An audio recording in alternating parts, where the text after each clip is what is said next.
I woke up to the sound of muffled traffic outside, a familiar yet distant reminder of the world moving on while my life felt stuck in place. The early morning light streamed through the curtains, casting a golden hue across the small room I shared with my sibling. As I lay on my slightly lumpy mattress, I stared at the ceiling, my mind racing with thoughts of bills, debts, and responsibilities. It was another month, another struggle, and I felt the heavy weight of anxiety settle in the pit of my stomach. "Rise and shine, sleepyhead," my sibling called from across the room, their voice bright with a cheeriness that felt miles away from my current mood.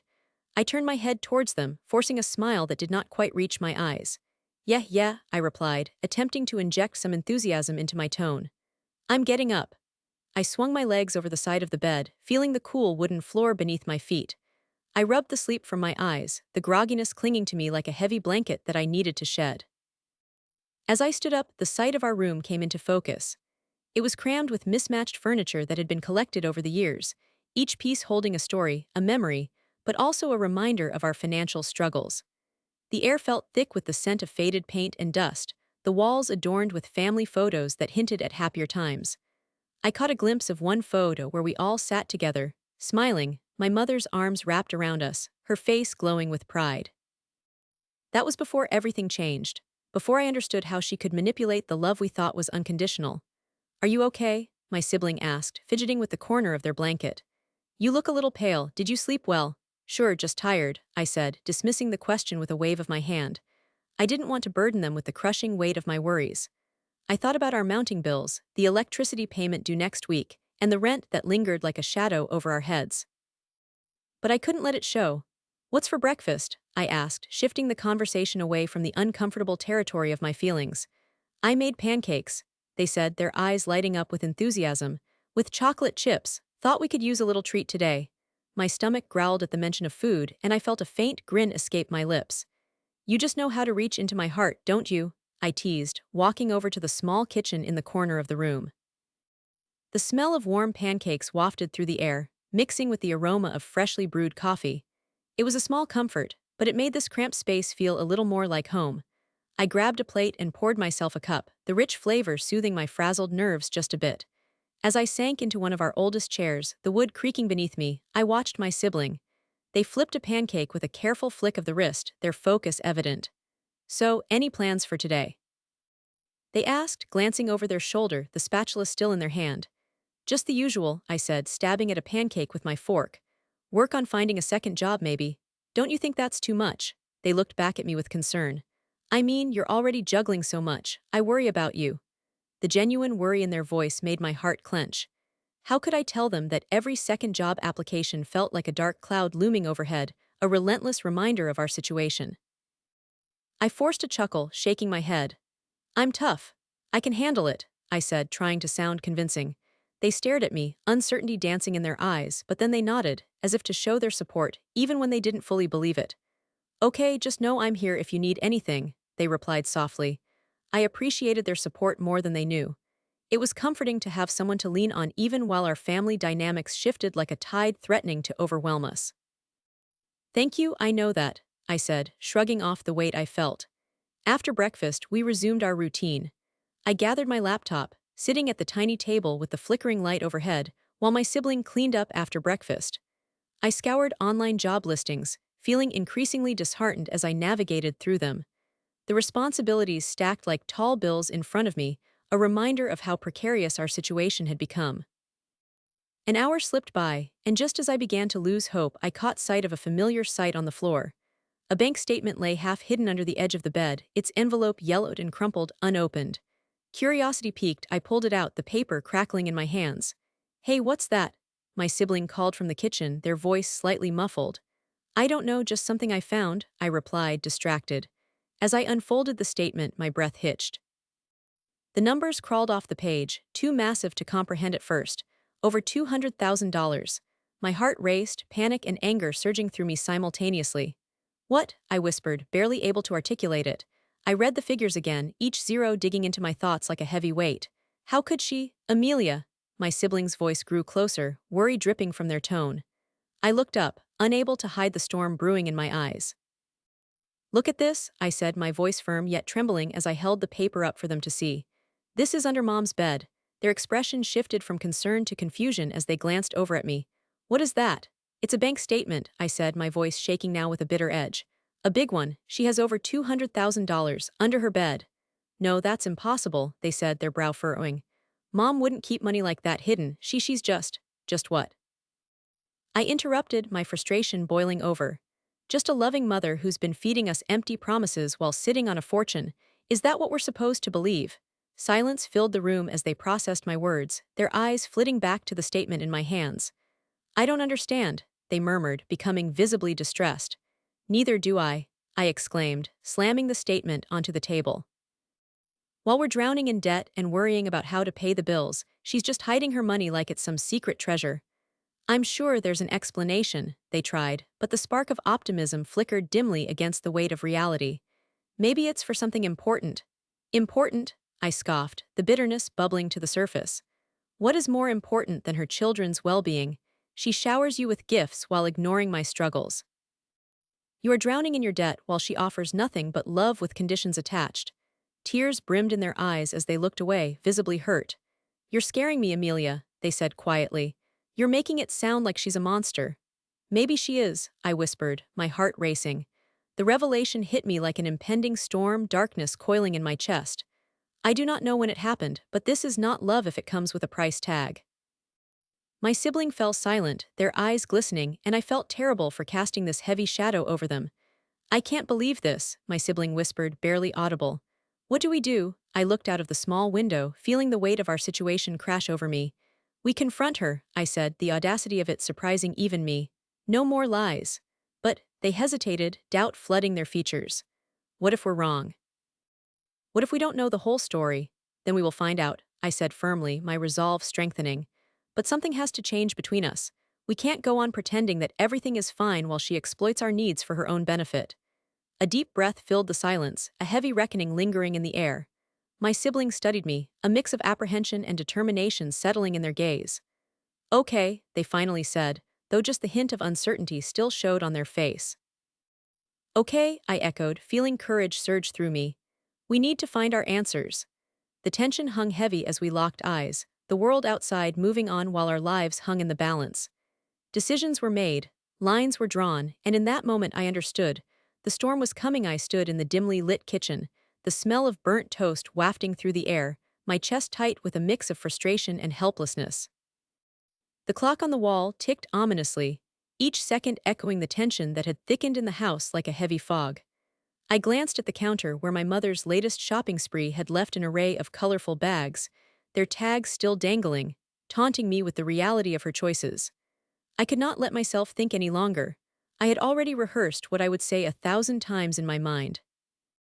I need to talk to you, I had told her earlier, my voice shaking slightly, but she had simply waved me off as she rummaged through the crumpled mess of tissues and receipts in her oversized purse.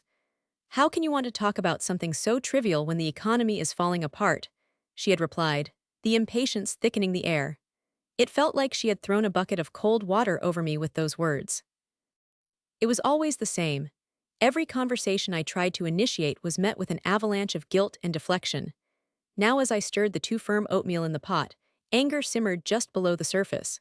My sibling had sat on the other side of the table, eyes glued to their phone, blissfully unaware of the storm brewing around us.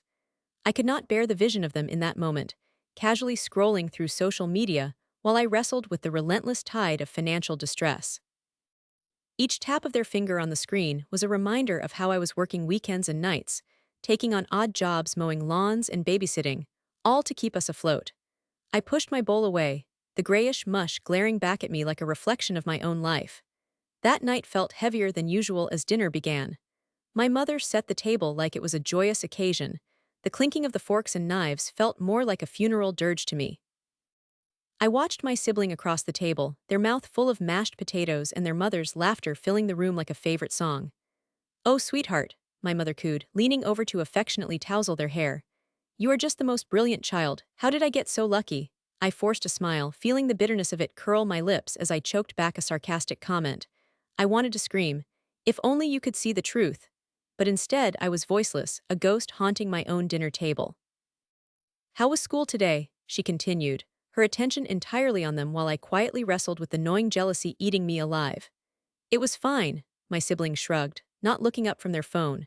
Meanwhile, I felt my insides twist tighter as my mother began prattling on about her latest finds, another overpriced trinket or the designer purse she had decided she needed to have. How could she live in such a fantasy world while I felt the ground slipping beneath my feet? Mom, can we talk about the bills? I finally blurted, my heart racing. My voice trembled, not entirely from fear but the weight of the moment. It was time, the time for me to bring it all into the open. No, no, sweetheart, not now, I am so busy. She waved me away again, and with it my heart sank to my stomach like a stone. You know how stressful things are right now. We will talk about that later, she said, dismissing me, and I felt the heat rise in my cheeks, fists clenched tightly around my fork. Later, when? When you are done shopping, when I drop out of school, when I give up, I shot back, unable to hold in the flood of resentment any longer. Do not be dramatic, she snapped, her face reddening. You take everything so seriously. It is like you want me to be unhappy. You are just like your father. The words hit me like a slap. My father's absence was a bitter pill in this house, a truth that loomed over us like a shadow. I am not asking for much, just a little acknowledgement of what is happening here, I replied, my voice more stable now, and my mother's glare suggested she regretted stirring the pot. If you want to blame someone, blame the economy, she said curtly, picking up a spoon to stir her coffee, as if my plight was nothing more than seasoning for her daily routine. I felt my chest tighten painfully. Did she not see the toll of her actions? The mountains of credit card debt my sibling was drowning under.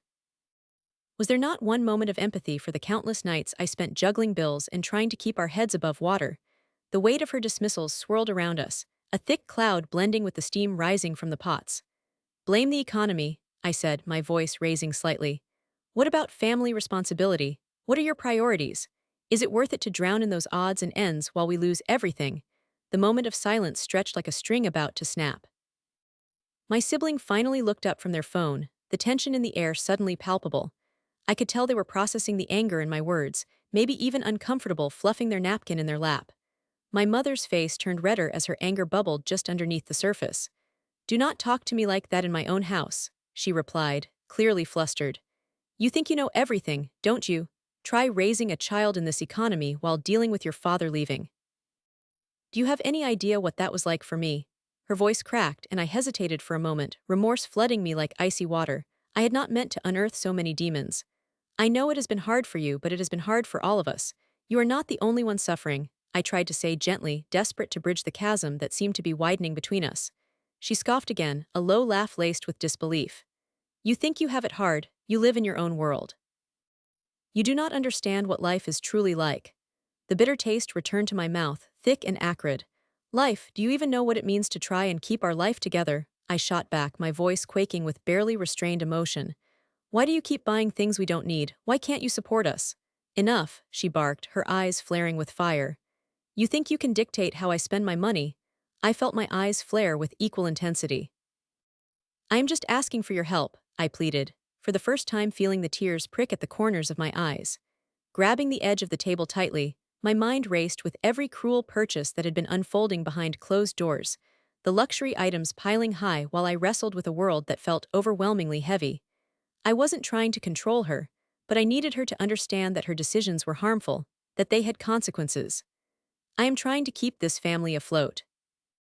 Do you not see me? I blurted out, the words spilling like a broken dam.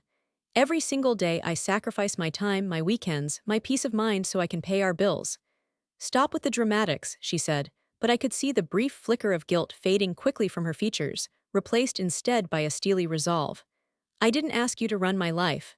So you would rather watch me fail. I whispered, the fight in me fading slightly, the weight of my despair washing over me like waves crashing onto dry land. Her eyes softened for the briefest moment, but the deflection returned as she responded with a dismissive wave. You are being such a child about this. You will get by, I know it. The truth is staring right at you, I said, the bitterness lingering on my tongue. It is raw and real, like a wound that won't heal. Is that how you speak to your own mother? She said, her voice low and dangerous, the tension rising with the finality of her words. I have tried over and over to communicate, I exclaimed, my voice breaking. But you never let me through the wall you built. Silence fell over the table then, thick and impenetrable. The air felt charged, the kind where one breath too heavy could shatter everything. I could not keep the resort of tears from escaping. They spilled over my cheeks as I stared at my half-eaten meal. Amelia, she began, her voice softer now, almost pleading. It is not always easy for me. You assume everything revolved around you, but I have my own battles to fight. That is just it, I cried, my heart pounding in my chest. You have been fighting your battles without any regard for the rest of us. I try, she murmured, but the conviction was not there. I could hear the weight of her guilt clawing through her voice. Why can't you show a little gratitude for what I do? Nothing is ever enough for you. Need you to see, I whispered, choking on my pain, that what you do for yourself often comes at our expense. The bills, the debts, the chaos, it is all piling up and it's crushing me. She opened her mouth, but the words fell silent between us like a gaping chasm. I felt the world stop while the bitter reality hung there, unspoken, hanging heavy over our heads. And in that moment, I knew the worst was yet to come. In this moment of vulnerability, I felt madness inspire the flame within. I could take control, I could change this. The storm I felt was brewing only for me. With each snappy remark from her mouth and every silent tear I shed, the plan coalesced, a plan that would unravel not just my mother's hoarding, but the veil that had silenced me for so long.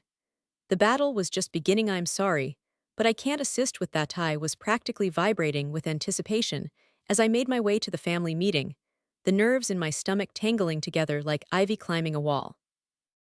I knew I had my plan, but the reality of it dawning on me put a bitter taste in my mouth.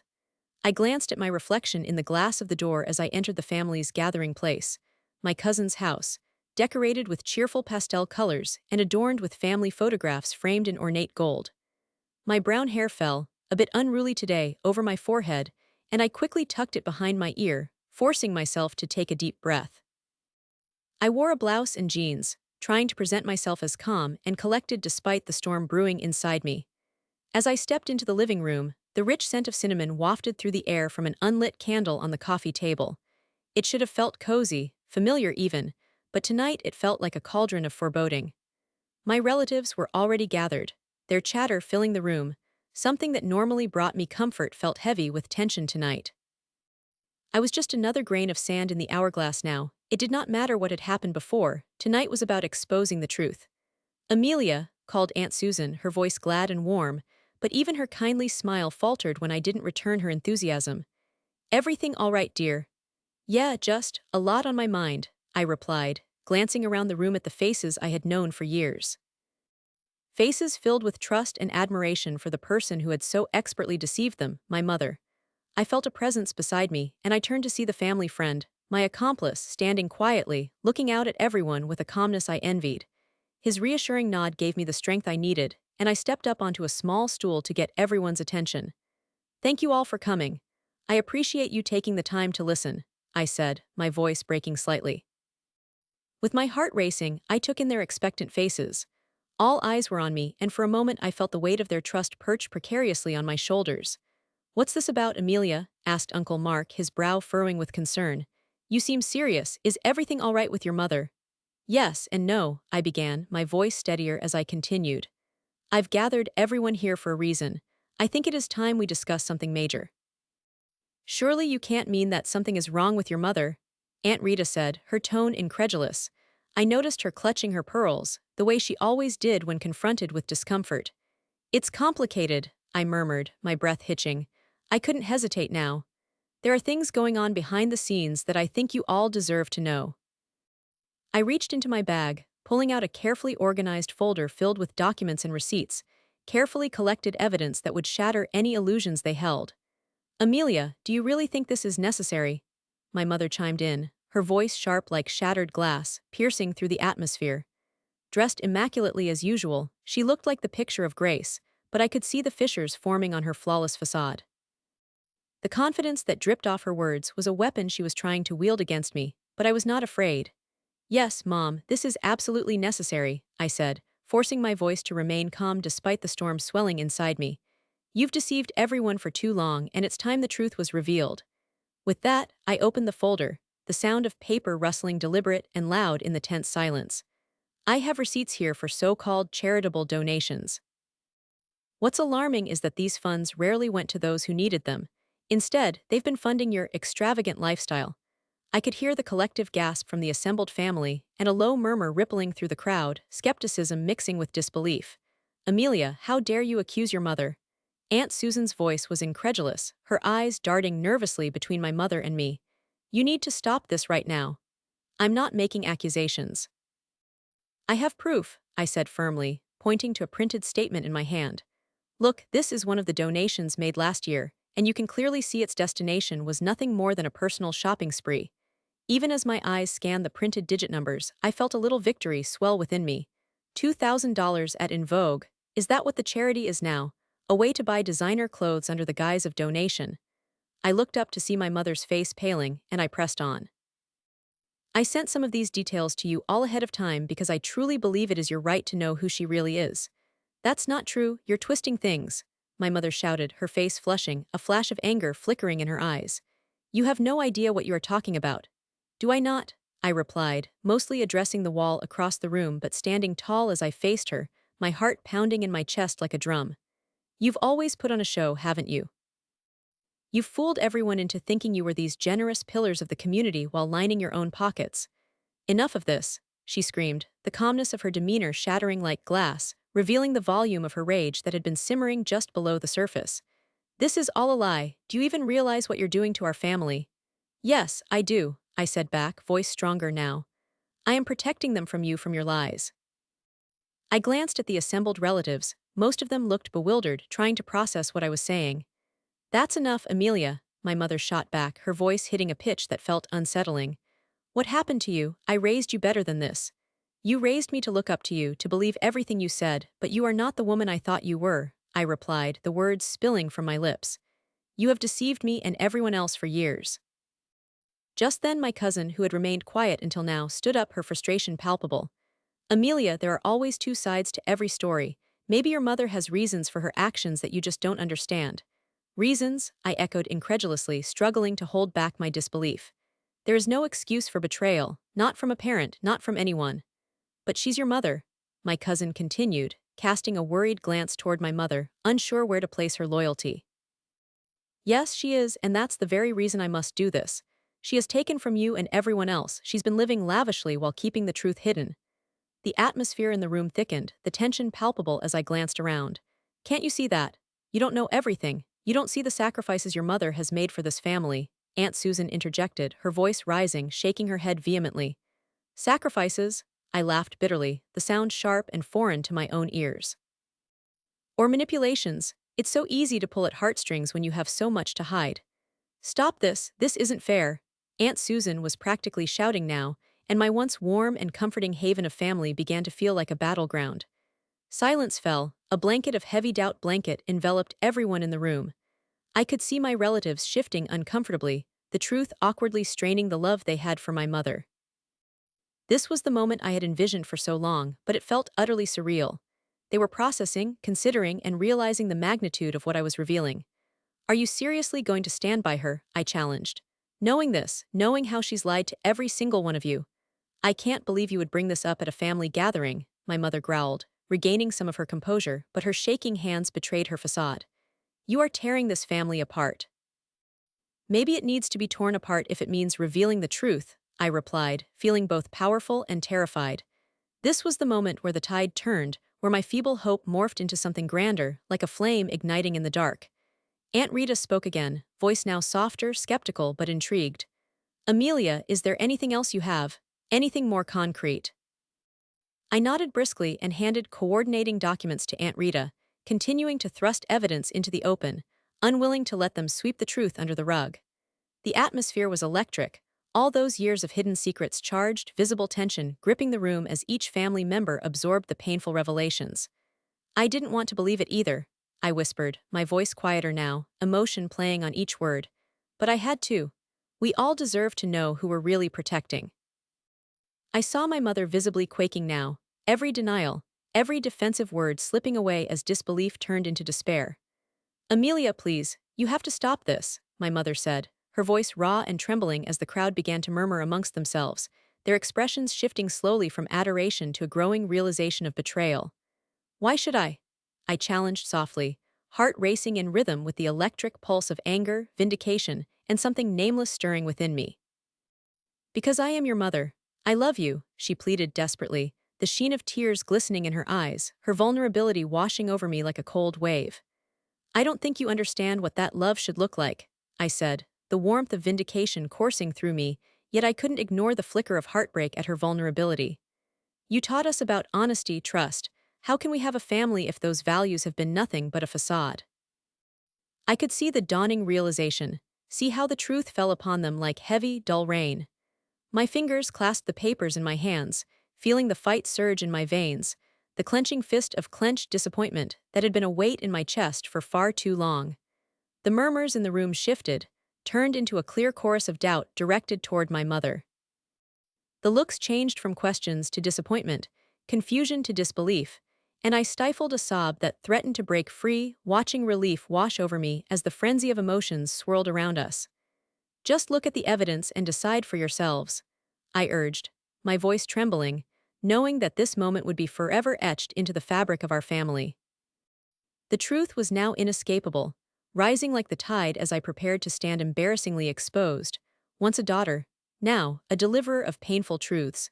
In that charged silence, I felt liberated, the shackles of unspoken guilt finally breaking, and before my eyes, an ocean of shared truth churned as I offered my once adored, bitterly intertwined family a chance at redemption. I could see the shadows of disillusion creeping slowly into their hearts, all while watching my mother quake under the sheer weight of her shattered facade. I sat in the small, cramped living room, the walls lined with faded, peeling wallpaper that had once promised to be cheerful but now felt drab and suffocating. The air was thick with an awkward tension, a sharp contrast to the familiar comfort of home. Today was not a typical family gathering, and the atmosphere crackled with unspoken words and glaring truths waiting to be unearthed. I waited for the moment to unfold, the moment when everything shifted and the truth was finally revealed. My heart raced with anticipation, but there was also a deep-seated anxiety twisting in my stomach. Could this really be it? Could we actually be reclaiming our lost dignity after all these years? My sibling, seated beside me, shot me a nervous glance. "Are you ready for this?" they whispered, the uncertainty evident in their voice. I nodded, my heart pounding but my resolve hardening. "There's no turning back now," I whispered back, trying to inject courage into my own nerves. The door swung open, and in strolled our mother with the same practiced smile she always wore, a facade that had been so polished over the years it sparkled with deception. She had no idea what was coming. "Oh, look who's here. How lovely to see everyone together," she exclaimed, as if this reunion were a charming Sunday picnic, rather than an intervention meant to dismantle her decades of lies. The others arrived one by one, all friends and family that my mother had carefully chosen to include in her carefully curated narrative of our lives. I could almost feel her relief that this was a controlled environment, with people she believed would side with her. But my sibling and I had something up our sleeves, and no amount of manipulation could save her this time. As we settled into the uncomfortable chaos of family dynamics, I caught snippets of conversations, distant murmurs of concern about her behavior that I had long wished to confront. "Have you seen how she has been treating them lately?" I heard one voice say. "It's truly unsettling." I strained my ears, wanting to absorb every sentiment expressed. Each word felt like a weapon, aimed at the walls my mother had built around herself, walls showing glimpses of the weakness and selfishness she invested so much energy hiding. When everyone was finally seated, I could see the apprehension in my mother's eyes, a flicker of doubt. It was all so incredibly satisfying. "What is all this about?" she asked, her voice slightly quivering, the smile faltering at the edges.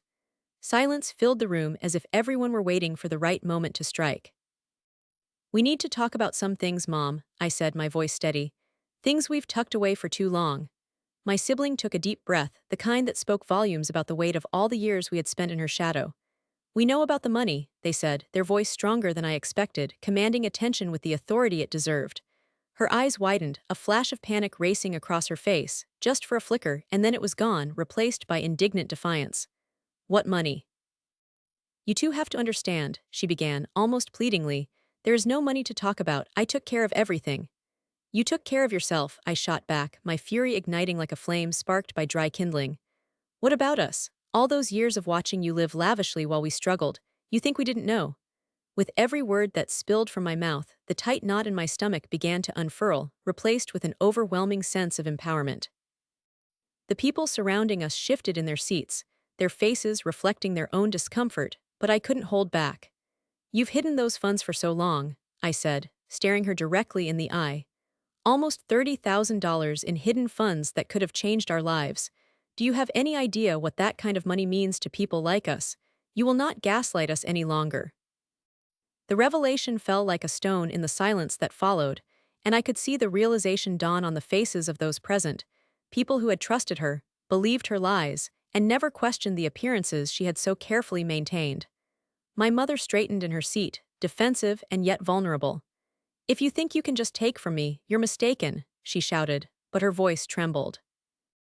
"I think you should be more worried about what others think of you right now," my sibling said, their tone unnervingly calm but laced with an edge that cut deeper than any knife. "They want to know the truth. They deserve to know." The unfolding judgment washed over her like a wave, crashing down on the carefully constructed walls she had built her entire life upon. "You don't understand what I sacrificed for this family," she spat back, her facade slipping dangerously as the anger welled up inside. "No, you don't understand what you've done to us, how your refusal to see the truth and your selfishness have affected us for years," I replied, my voice echoing with a newfound strength. "This is not just about money, it's about the life you've denied us. You think money equals love, you've confused them completely. You have used it as a tool to control us." Someone in the back, a cousin of mine, finally dared to speak up. "Amelia's right, we've watched you manipulate the family for far too long. It's time you understood what your actions have caused." As she turned to face the voices around her, I could see her mask falter, her composure crumbling in real time. "I was doing what I thought was best," she attempted, her voice losing its power, hit by the very exposure she fought so hard to avoid. "Can't you see how hard life is? I was trying to control us," my sibling interrupted, a fire igniting in their voice. "Look where that control has left us. This intervention isn't just about you anymore, it's about us breaking free from your hold." I looked around the room at everyone's faces, the concern, the disappointment, and for the first time I felt a glimmer of hope. A glimmer that told me they might finally understand. And at that moment the realization took hold of me, we were not helpless anymore. I glanced back at my mother. "This isn't a betrayal, Mom. We need you to see the truth here, your truth and ours." The sound of my account notification buzzing drew everyone's attention, and with trembling hands, I pulled out my phone. There it was, a direct deposit of nearly $30,000 in our family account. I could hardly breathe as I turned to my sibling, who was mirrored in my astonishment. "Look," I said, trying to keep my voice steady, though the tremors of excitement threatened to spill over.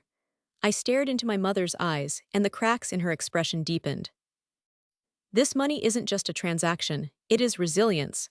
It's our dignity back in our hands, but maybe more importantly, it's a testament to our strength." The gathered family members exchanged glances, the reality of what had been unveiled settling in the cool, heavy air.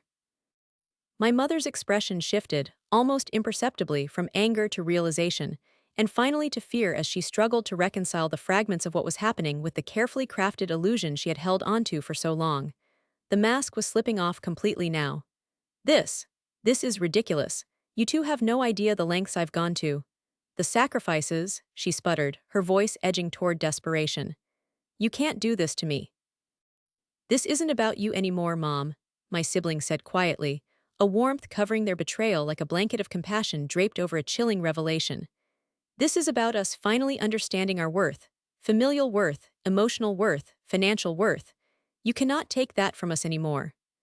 I watched as she processed the tumult swirling through the room, her mind racing as she tried to wrap her head around being on the opposite side for once. There was no denying it, she was losing control over her narrative. The walls I had long wished to dislodge began to crumble, and within that moment of chaos I found liberation. I felt alive, refreshed, and blood surged through my veins like a roaring river breaking free from a dam. I felt empowered. "Consider this money the beginning of a new chapter for us," I declared, my words heavy with meaning. "No more lies, no more shadows. This time, we write our own story." I looked around at the gathering. Each familiar face breathed their silent support into the air around us. As we pulled ourselves together, I felt their tension and uncertainty begin to dissolve, replaced with a sense of unity. The air shifted, and I realized that the tables had turned. In that transformative moment, we found ourselves unshackled from the oppression that had pinned us down for far too long, ready to rewrite our futures with newfound strength. And for the first time, I felt truly free.